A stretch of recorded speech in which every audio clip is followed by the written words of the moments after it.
तारकासुर के तीनों पुत्र अपने पुर में रहने वाले ब्राह्मणों और अन्य व्यक्तियों के लिए संरक्षणकारी थे, किंतु वहीं इंद्र आदि देवताओं ने शिव के पास जाकर उनके अत्याचारों के बारे में कहा, तो उनका वध करने के बारे में विचार करना कहां तक गलत है। जाने आगे क्या हुआ इस अध्याय में। नमस्कार, मेरी इन ऑडियो बुक्स को सराहने के लिए धन्यवाद। अगर आप अपना योगदान देना चाहते हो और आपका सामर्थ्य हो तो स्क्रीन पर दिए गए QR कोड के और ज्वाइन बटन के द्वारा आप यह कार्य कर सकते हैं। शिव जी बोले, हे देवताओं, इस समय यह त्रिपुराध्यक्ष पुण्यवान है। जिसमें पुण्य हो उसे विद्वानों को कभी नहीं मारना चाहिए। हे देवताओं, मैं देवताओं के समस्त बड़े कष्टों को जानता हूं। वे दैत्य प्रबल हैं।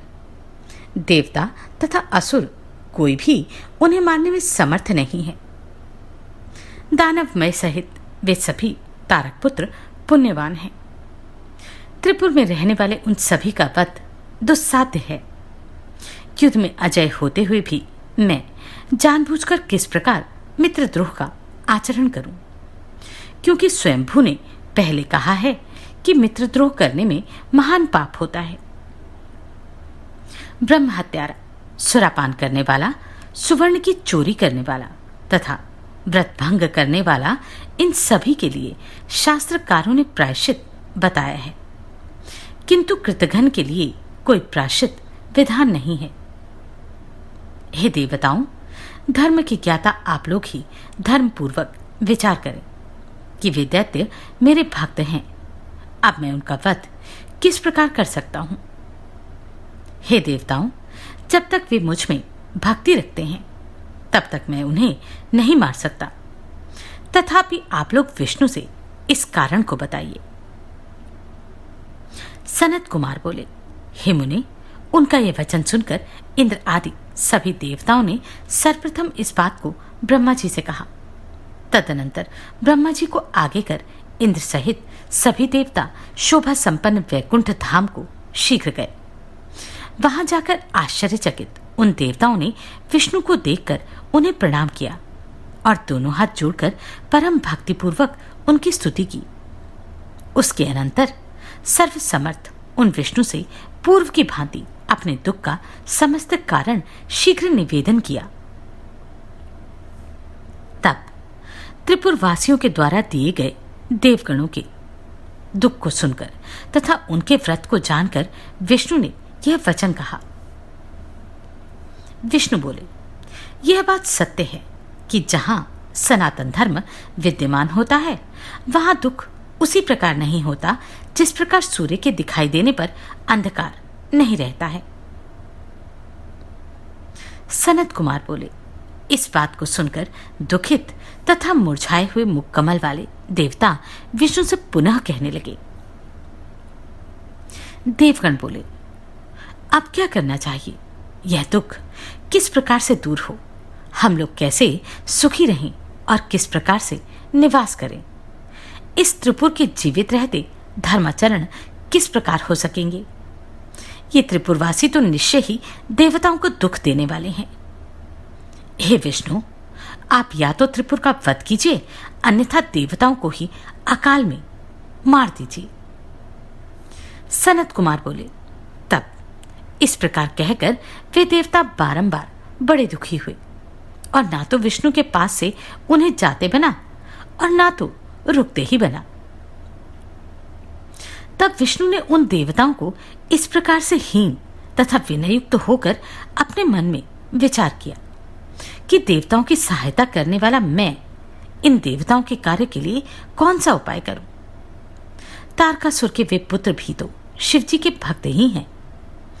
ऐसा सोचकर उसी समय सर्वसमर्थ उन विष्णु ने देवताओं के कार्य के लिए अक्षय यज्ञों का स्मरण किया।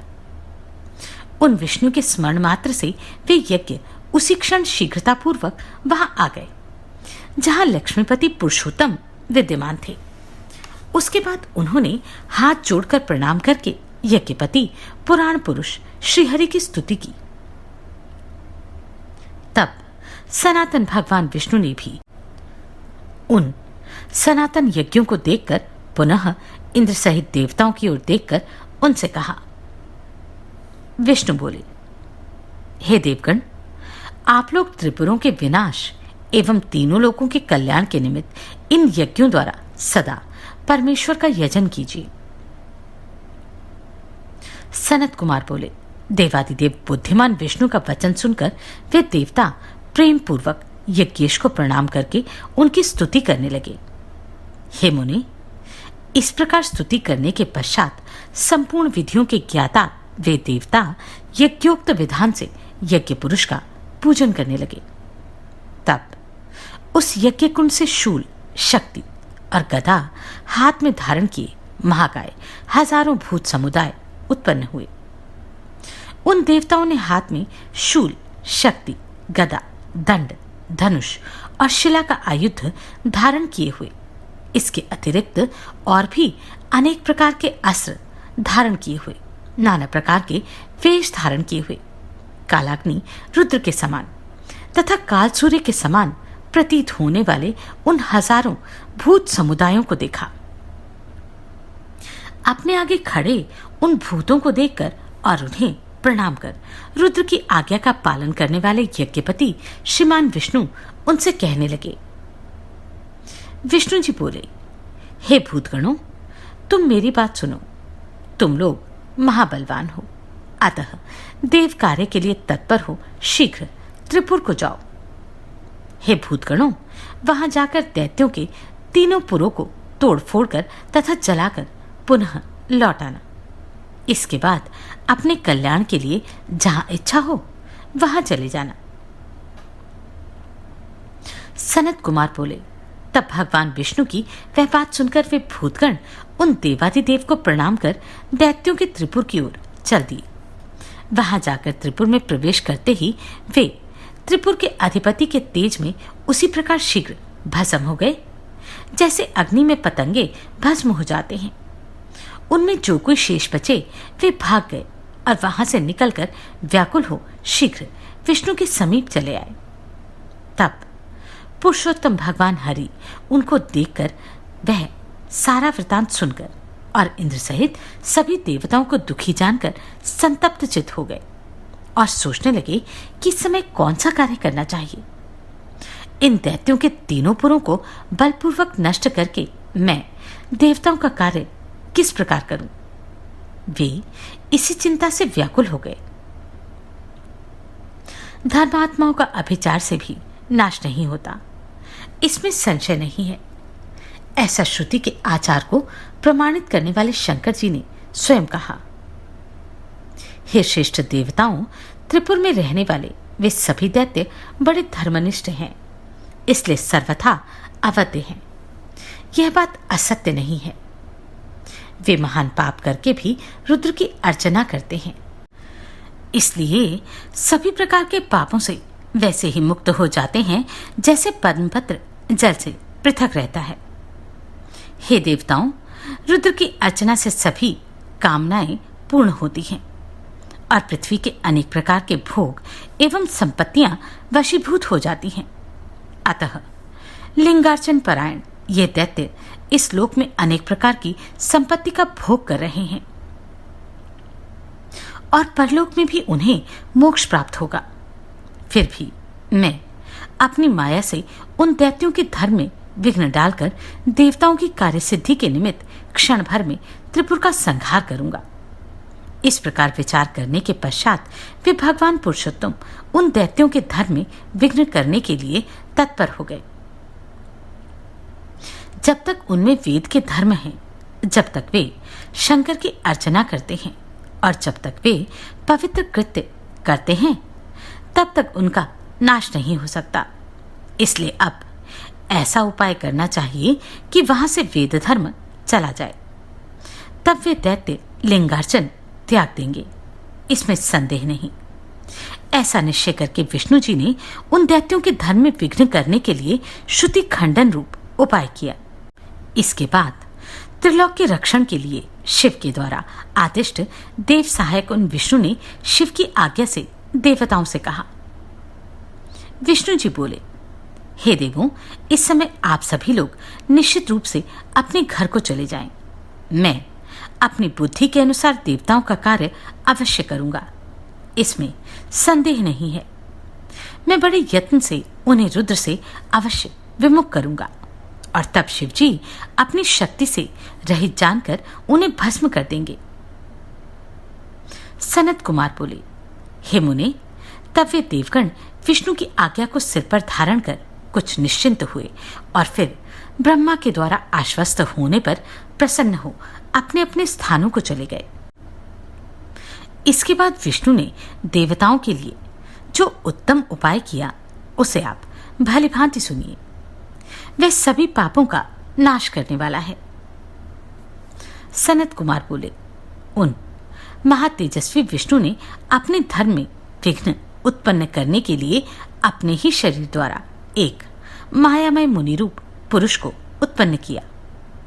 वह अपना सिर मुंडाए हुए, मलिन वस्त्र धारण किए हुए, हाथ में गुम्फी अर्थात काष्ठ का पात्र लिए हुए, दूसरे हाथ में झाड़ू लिए तथा उससे पग पग पर बुहारी करता हुआ हस्त परिमाण का वस्त्र अपने मुख पर लपेटे हुए विकल वाणी से धर्म धर्म इस प्रकार कह रहा था।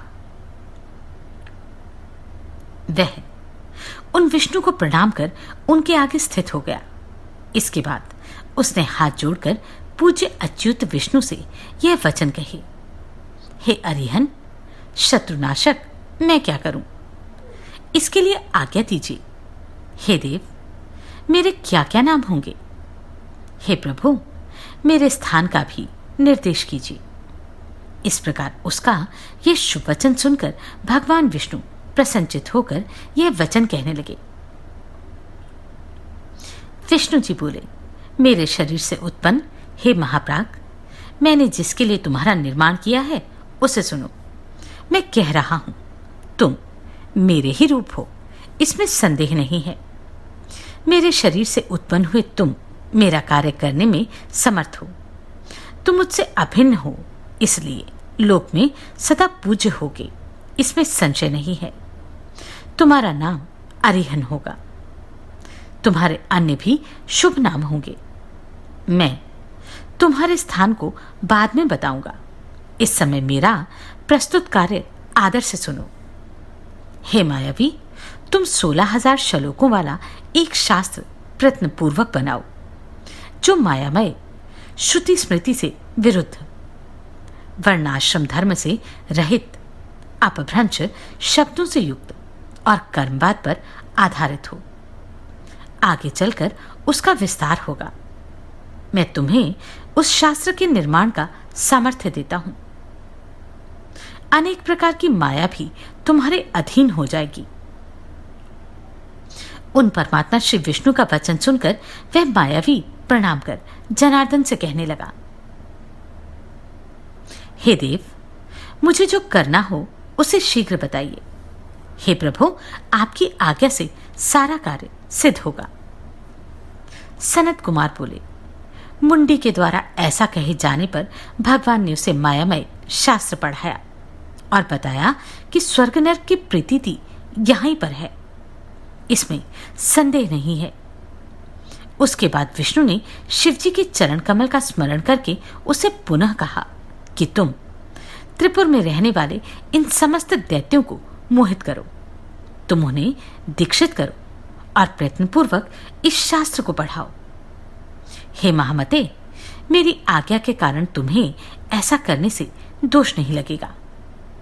हे यते, इसमें संदेह नहीं कि वहां श्रोत समार्थ धर्म प्रकाश कर रहे हैं, किंतु तुम इस विद्या के द्वारा उन सभी को धर्म से च्युत करो। हे मुंडिन, अब तुम उन त्रिपुरवासियों के विनाश के लिए जाओ और तमोगुणी धर्म को प्रकाशित कर तीनों पुरों का नाश करो। हे विभो, उसके बाद वहां से मरुस्थल में जाकर कलयुग के आने तक वहीं अपने धर्म के साथ निवास करना और उस युग के आ जाने पर तुम शिष्य प्रशिष्यों के साथ अपने धर्म का प्रचार करना और उसी का व्यवहार करना। मेरी आज्ञा से तुम्हारे इस धर्म का निश्चित रूप से विस्तार होगा तथा मेरी आज्ञा में तत्पर होकर तुम मेरी गति प्राप्त करोगे। इस प्रकार देवादिदेव शंकर की आज्ञा से सर्वसमर्थ विष्णु ने उसे हृदय से आदेश दिया। इसके बाद विष्णु जी अंतर्धान हो गए। उसके बाद उस मुंडी ने विष्णु की आज्ञा का पालन करते हुए उस समय अपने रूप के अनुसार 4 शिष्यों का निर्माण किया और उन्हें स्वयं मायामय शास्त्र पढ़ाया। जैसा वे स्वयं था उसी प्रकार के वे चारों शुभ मुंडी भी थे। वे परमात्मा श्री विष्णु को नमस्कार कर वहीं पर स्थित हो गए। हे मुने, तब शिव की आज्ञा पालन करने वाले श्री विष्णु ने भी परम प्रसन्न होकर उन चारों शिष्यों से स्वयं कहा, जैसे तुम लोगों के गुरु हैं वैसे ही मेरी आज्ञा से तुम लोग भी बनो। तुम लोग धन्य हो और इस लोक में सद्गति प्राप्त करोगे, इसमें संदेह नहीं।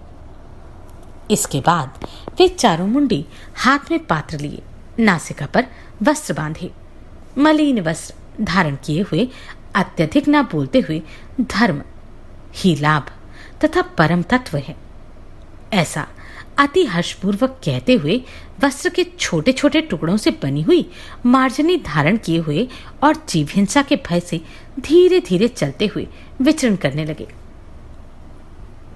हे मुने, तब वे सभी प्रसन्न होकर देवादिदेव श्री विष्णु को नमस्कार करके उनके आगे स्थित हो गए। उसके अनंतर भगवान विष्णु ने उनका हाथ पकड़कर उन्हें गुरु को अर्पित कर दिया और अत्यंत प्रेम के साथ विशेष रूप से उनके नामों को बताया। जैसे तुम मेरे हो उसी प्रकार ये भी मेरे हैं, इसमें संशय नहीं है। तुम्हारा आदि रूप है, इसलिए आदि रूप का यह नाम होगा और पूज्य होने से तुम पूज्य भी कहे जाओगे। ऋषि, यति, कीर्य एवं उपाध्याय ये नाम भी तुम लोगों के प्रसिद्ध होंगे। तुम लोगों को मेरे ही शुभ नाम को ग्रहण करना चाहिए। अरिहन, यह मेरा नाम ध्यान योग्य तथा पापनाशक है। आप लोगों को लोक कल्याणकारी कार्य करते रहना चाहिए। लोक के अनुकूल आचरण करते हुए तुम लोगों की उत्तम गति होगी। सनत कुमार बोले। इसके बाद विष्णु को प्रणाम करके वह मायावी अपने शिष्यों के साथ प्रसन्नतापूर्वक शीघ्र ही शिव की इच्छा के अनुसार कार्य करने वाले त्रिपुर के पास गया। महामायावी विष्णु द्वारा प्रेरित वह जितेंद्रिय ऋषि त्रिपुर में शीघ्र प्रविष्ट होकर मायाचार करने लगा। उसने शिष्यों के सहित नगर के उपवन में निवास कर बड़े बड़े मायावियों को भी मोहित करने वाली माया फैलाई। हे मुने, जब शिवजी के अर्चन के प्रभाव के कारण उसकी माया त्रिपुर में सहसा न चल सकी तो यति व्याकुल हो उठे। उसके बाद उत्साहहीन तथा चेतना रहित उसने दुखी मन से विष्णु का स्मरण किया और हृदय से उनकी स्तुति की। उसके द्वारा स्मरण किए गए विष्णु जी ने हृदय में शंकर जी का ध्यान किया और उनकी आज्ञा प्राप्त कर शीघ्र ही मन से नारद जी का स्मरण किया। विष्णु जी की स्मरण करते ही नारद जी उपस्थित हुए और उन्हें प्रणाम कर तथा उनकी स्तुति कर हाथ जोड़े हुए वे उनके आगे खड़े हो गए। तब बुद्धिमानों में श्रेष्ठ विष्णु जी ने नारद जी से कहा, आप तो सर्वदा लोकोपकार में निरत तथा देवताओं का कार्य करने वाले हैं। हे तात, मैं शिव जी की आज्ञा से कहता हूं कि आप शीघ्र ही त्रिपुर में जाएं। उस पुर के निवासियों को मोहित करने के लिए एक ऋषि अपने शिष्यों के साथ वहां गए हैं। सनत कुमार बोले। उनका यह वचन सुनकर मुनिश्रेष्ठ नारद जी बड़ी शीघ्रता से वहां गए जहां मायावियों में श्रेष्ठ वह ऋषि था। नारद जी भी बड़े मायावी थे। उन्होंने मायावी प्रभु विष्णु की आज्ञा से उस पुर में प्रवेश कर उस मायावी से दीक्षा ग्रहण कर ली। इसके बाद नारद जी ने त्रिपुराधिपति के पास जाकर उसका कुशल मंगल आदि पूछकर राजा से सारा वृतांत कहा। नारद जी बोले, हे राजन, धर्मपरायण सभी विद्याओं में पारंगत और वेद विद्या में प्रवीण कोई यति आपके नगर में आया है। हमने बहुत धर्म देखे हैं, परंतु इसके समान नहीं। इसके सनातन धर्म को देखकर हमने इससे दीक्षा ले ली। अतः हे दैत्य सत्तम, हे महाराज, यदि आपकी भी इच्छा इस धर्म में हो तो आप भी इस धर्म की दीक्षा ग्रहण कर लें। सनत कुमार बोले, नारद जी का विशद अर्थगर्भित वचन सुनकर वह दैत्याधिपति बड़ा विस्मित हो उठा और मोहित होकर मन में कहने लगा, जब नारद जी ने स्वयं दीक्षा ली है तो हम भी उससे दीक्षा ग्रहण कर लें। ऐसा सोचकर वह स्वयं वहां गया। उसके स्वरूप को देखकर उसकी माया से मोहित दैत्य ने उस महात्मा को नमस्कार करके ये वचन कहा। त्रिपुराधिप बोला, पवित्र अंतःकरण वाले हे ऋषि, आप मुझे भी दीक्षा दीजिए। मैं आपका शिष्य बनूंगा। यह सत्य है, सत्य है, इसमें संशय नहीं। दैत्यराज के इस निर्मल वचन को सुनकर उस सनातन ऋषि ने प्रयत्न के साथ कहा, हे दैत्य सत्तम, यदि तुम मेरी आज्ञा का सर्वथा पालन करोगे तभी मैं दीक्षा दे सकता हूं, अन्यथा करोड़ों यत्न करने पर भी दीक्षा नहीं दूंगा। इस प्रकार ये वचन सुनकर राजा माया के अधीन हो गया और हाथ जोड़कर बड़ी शीघ्रता से यति से ये वचन कहने लगा। दैत्यराज बोला, आप जैसी आज्ञा देंगे मैं वैसा ही करूंगा, उसके विपरीत नहीं करूंगा। मैं आपकी आज्ञा का उल्लंघन नहीं करूंगा। यह सत्य है, सत्य है, इसमें संशय नहीं है। सनत कुमार बोले, त्रिपुराधिपति का यह वचन सुनकर उस ऋषि श्रेष्ठ ने अपने मुख से वस्त्र हटाकर उससे कहा, हे दैत्येंद्र, आप सभी धर्मों में परम उत्तम इस दीक्षा को ग्रहण कीजिए, जिस दीक्षा के विधान से तुम कृतार्थ हो जाओगे। सनत कुमार बोले, ऐसा कहकर उस मायावी ने विधि विधान के साथ अपने धर्म में बताई गई दीक्षा उस दैत्यराज को शीघ्र ही प्रदान की। हे मुने, अपने सहोदरों के सहित उस दैत्यराज के दीक्षित हो जाने पर सभी त्रिपुरवासी भी उस धर्म में दीक्षित हो गए। हे मुने, उस समय महामायावी उस ऋषि के शिष्यों तथा प्रशिष्यों से वह संपूर्ण त्रिपुर शीघ्र ही व्याप्त हो गया। व्यास जी बोले, उस मायावी के द्वारा मोहित दैत्यराज के दीक्षित हो जाने पर उस मायावी ने क्या कहा और दैत्यराज ने क्या किया? सनत कुमार बोले, उसे दीक्षा देकर नारद जी शिष्यों के द्वारा सेवित चरण कमलों वाले अरिहन यति ने दैत्यराज से कहा। अरिहन बोले, हे दैत्यराज, मेरे वचन को सुनो, जो वेदांत का सार, सर्वस्व, परमोत्तम तथा रहस्यमय है। यह संसार कर्ता तथा कर्म से रहित और अनादिकाल से स्वयं सिद्ध है। यह स्वयं उत्पन्न होता है तथा स्वयं विनिष्ट भी हो जाता है। ब्रह्मा से लेकर तृण पर्यंत जितने भी शरीरधारी हैं, उनका एक आत्मा ही ईश्वर है, कोई दूसरा उनका शासक नहीं है। जिस प्रकार हम शरीरधारियों के नाम हैं, उसी प्रकार ब्रह्मा, विष्णु तथा महेश आदि ये नाम उन नामधारियों के हैं। अनादि तो एक अरिहन ही है। जिस प्रकार हम लोगों का शरीर समय आने पर नष्ट हो जाता है, उसी प्रकार ब्रह्मा से लेकर मच्छर तक का शरीर अपने समय से नष्ट हो जाता है। विचार करने पर ज्ञात होता है कि शरीर में कहीं भी कोई विशेषता नहीं है, क्योंकि सभी जीवधारियों में आहार, मैथुन, निद्रा तथा भय समान है।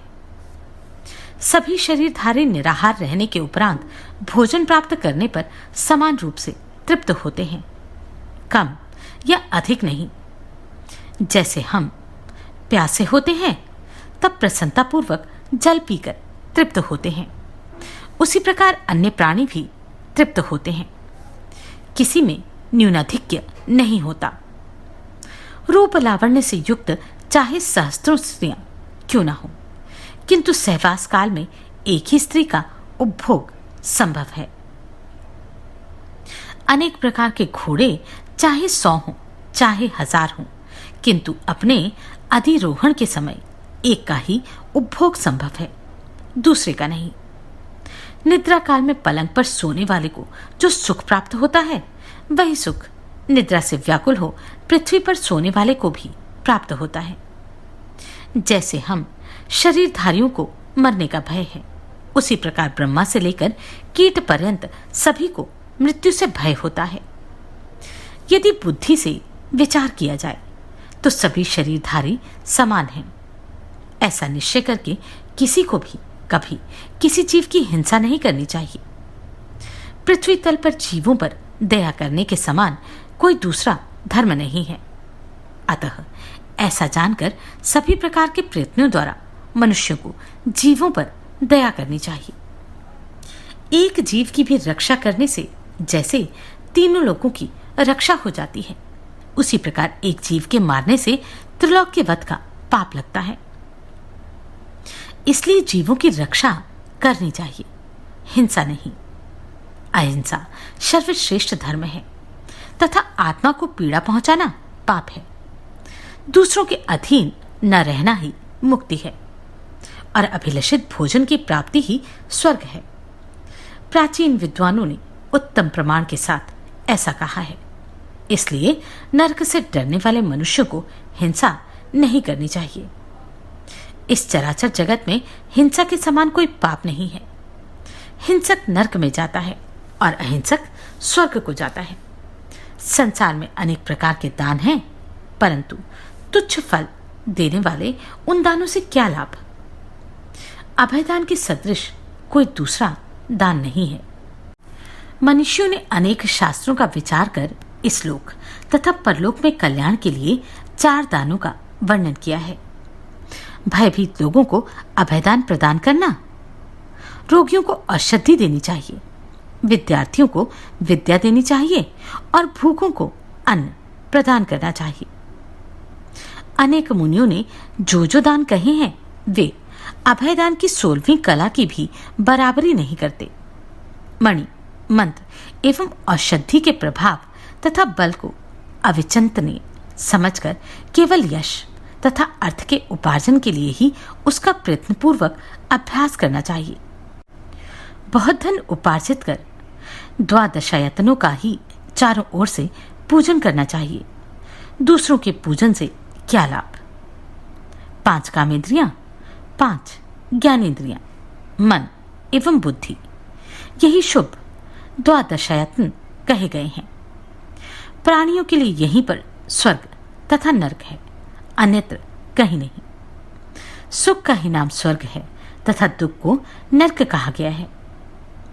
सुखों का भोग कर लेने पर जो इस देह का परित्याग होता है, तत्व चिंतकों को इसे ही परम मोक्ष जानना चाहिए। वासना सहित समस्त कलेशों के नष्ट हो जाने पर अज्ञान के नाश को तत्व चिंतकों को मोक्ष जानना चाहिए। वेद वेता इस श्रुति को प्रमाणित करते हैं कि किसी भी प्राणी की हिंसा न करें। हिंसा में प्रवर्तन करने वाला अन्य कोई श्रुति उपलब्ध नहीं है। अग्नियोष्टमादि यज्ञों से संबंध जो पश्वालंबन श्रुति है, वह तो भ्रम उत्पन्न करने वाली है और असज्जनों के लिए ही है।